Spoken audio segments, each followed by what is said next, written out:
Ils se sont affrontés aux forces de l'ordre hier pour s'opposer à cette décision. Bilan, une vingtaine d'arrestations, comme nous l'explique le spectateur de la rédaction de Walfadjri, Amadou Limbaye. Affrontement entre policiers et ouvriers à Thiaroye. Le passage de l'autoroute à péage qui nécessite le déguerpissement de ces travailleurs est à l'origine de cette intifada. On est des mécaniciens, des vulgarisateurs, des vendeurs de pièces détachées, des tôliers, des soudeurs et des peintres. Nous sommes désolés, nous sommes frustrés et nous sommes négligés par l'État. Car l'autoroute à péage doit passer sur notre site et ils doivent nous recaser. On a fait tous les moyens. Nous ne pouvons pas reculer, c'est la population. La population nous ont poussés. Aujourd'hui, on a fait des manifestations, on se manifeste. Mais hier, on faisait des négociations avec le groupe opérationnel. On a quelque chose de très brûlant au cœur. C'est pour ça qu'on a sorti sur la rue. Les ouvriers pointent un doigt accusateur à l'APEX, l'agence nationale chargée de la promotion de l'investissement des grands travaux. C'est l'APEX qui est indexé, parce que nous sommes dans un désarroi, nous sommes totalement découragés. Étant donné que ces derniers moments, nous avions un terrain d'entente.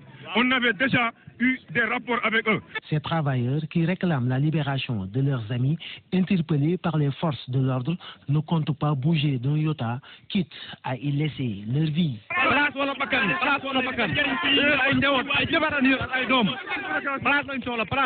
On a interpellé quelques-uns de nos apprentis. Ils doivent les libérer. Sinon, on fera tout de mal. On réclame un site de recasement. Et il faut nous payer tout ce qu'ils doivent nous payer. Il faut nous indemniser. Il faut nous donner le coût pour la relocation. Nous ne devons pas être des victimes de l'autoroute à péage.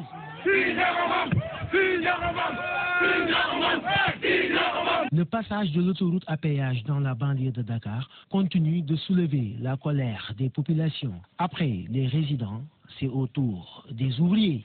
Voilà, vous l'avez dit, Amadou Limbaye, marche de protestation des mécaniciens de Thiaroye. La gouvernance de Dakar prend fait et cause et rassure.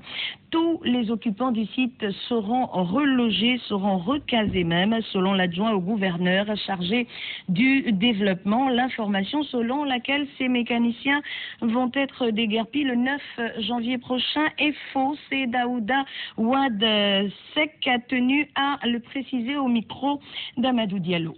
C'est une manifestation pour nous qui est inopportune, compte tenu de l'importance que le président de la République accorde à ce projet et à l'ensemble des personnes qui sont touchées par le projet de l'autoroute. Et pour preuve, le discours qu'il a eu à tenir à la soirée du 31 décembre, sur plus de 50 minutes, il a accordé presque 12 à 15 minutes au projet pour dire l'importance que le président de la République accorde à ce projet et à l'ensemble des PAP. Cela veut dire les PAP affectés par le projet d'autoroute.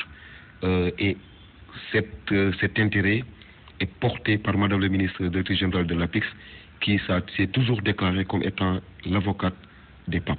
Autrement dit, ces mécaniciens seront recasés. Ils seront recasés et je pense que le recasement et l'accompagnement dans le recasement rentrent dans les attributions classiques de l'autorité administrative, le gouverneur de la région de Dakar, M. Ahmed Tidiane Ndoye, que je représente ici, qui a donné des instructions fermes pour que l'ensemble des dispositions puissent être prises pour leur accompagnement dans le cadre de recasement. Seulement, c'est un dossier qui est en instruction et l'administration aussi a ses normes et ses rigueurs.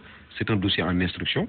D'ailleurs, les intéressés en sont informés parce que dans une démarche participative, nous les avons associés à la démarche en mettant sur place un comité ad hoc dans lequel ils sont représentés pour suivre ensemble avec nous l'évolution du dossier.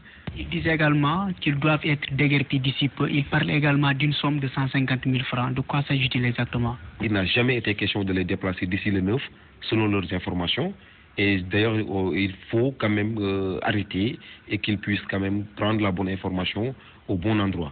Maintenant, compte tenu du montant forfaitaire de 150 000 francs dont ils ont parlé, donc je pense dont ils ont fait état, je dis là aussi il y a lieu d'apporter des corrections parce qu'il s'agit d'une fourchette entre 150 000 à 1 500 000 qui est prévue pour les propriétaires de places d'affaires en fonction de la taille et de l'importance vraiment de leur bien. Daouda Ouad Sek, l'adjoint au maire, au gouverneur, n'est-ce pas, chargé du développement, répondait au micro aux questions de Amadou Diallo. Nous quittons la gouvernance de Dakar pour le collège, le lycée Kennedy, où les élèves ont décrété 72 heures de grève pour s'insurger contre un projet de construction d'un pavillon pour étudiants dans l'enceinte de leur établissement. Était présent à cet événement pour le compte de notre rédaction, Ousmane Mangane. Les potages du lycée Kennedy décrètent 72 heures de grève renouvelable. Ces jeunes filles dénoncent la construction dans l'enceinte de leur lycée d'un pavillon destiné au logement des étudiants. Ils ont même commencé les travaux et ils voudraient faire un pavillon ici pour les étudiants. Il y a problème de classe.